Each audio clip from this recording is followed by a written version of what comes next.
Sir medical కాలేజీల విషయంలో కూడా మీరు వచ్చి 100 డేస్ కూడా కంప్లీట్ కాలేదు. అంటే లాస్ట్ గవర్నమెంట్లో తీసుకొచ్చిన మెడికల్ కాలేజీలు ఆగిపోతున్నాయి. తర్వాత మెడికల్ సీట్స్ అన్ని ఆయన ఇచ్చిన జీవో ఒకసారి చదువుకోమనండి. ఆయన ఒక జీవో ఇచ్చాడు, ఆయన ముఖాన్ని తగిలిస్తా రాష్ట్రాన్ని తిప్పేదానికి. ఆ జీవో పెట్టి ముఖంలో తగిలిస్తే ఆ జీవోని కాకుండా ఏం అమలు చేసావో చెప్పానండి పోనీ. నేను స్ట్రైట్ కోసం అంటే ఆయన బాడీకి గట్టేసి తిప్పుతాం ఆ జీవోని. ఏ జీవో ఇచ్చాడో మీరే చదువుకోండి ఒకసారి పేపర్లో.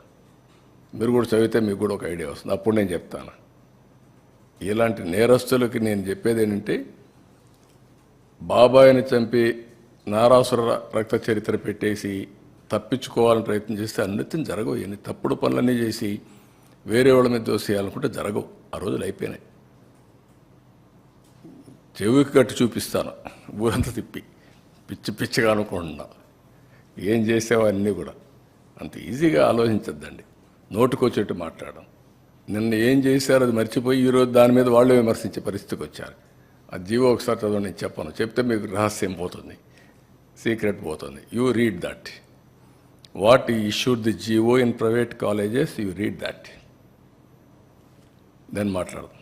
పబ్లిక్లోకి పర్టికులర్గా ప్రభుత్వం మీద ఒక నెగిటివ్ ప్రచారం నేను కాదా, నువ్వు చదువయ్యా, చదువు. నేనని కదా సార్, అంటే ప్రభుత్వం పైన మీరు కష్టకాలంలో క్రైసిస్ నుంచి నేనేమంటానంటే, అంత ఇరిటేట్ అయిపోవాల్సిన పనిలే వీళ్ళ గురించి.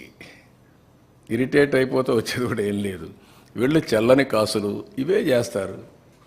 నేరస్తులు ఏమంటారు, ఇదే చేస్తూ ఉంటారు. మీరు గుర్తుపెట్టుకోవాల్సింది, ప్రజాహితం కోసం కొంతమంది పనిచేస్తే ప్రజలకు ద్రోహం చేయడానికి కొంతమంది పనిచేస్తూ ఉంటారు. ఇప్పుడు కాదు, కలియుగంలో కాదు, త్రేతాయుగంలో కూడా చూసాం, ద్వాపరయుగంలో కూడా చూసాం. ఆ రోజు కూడా యజ్ఞాలు చేసేవాళ్ళు రాజులు, రాక్షసులు వచ్చి చెడగొట్టేవాళ్ళు. రాక్షసుల మీద పోరాడుతూ యజ్ఞాలు చేసే పరిస్థితి ఇప్పుడంతే. It is a continuous process.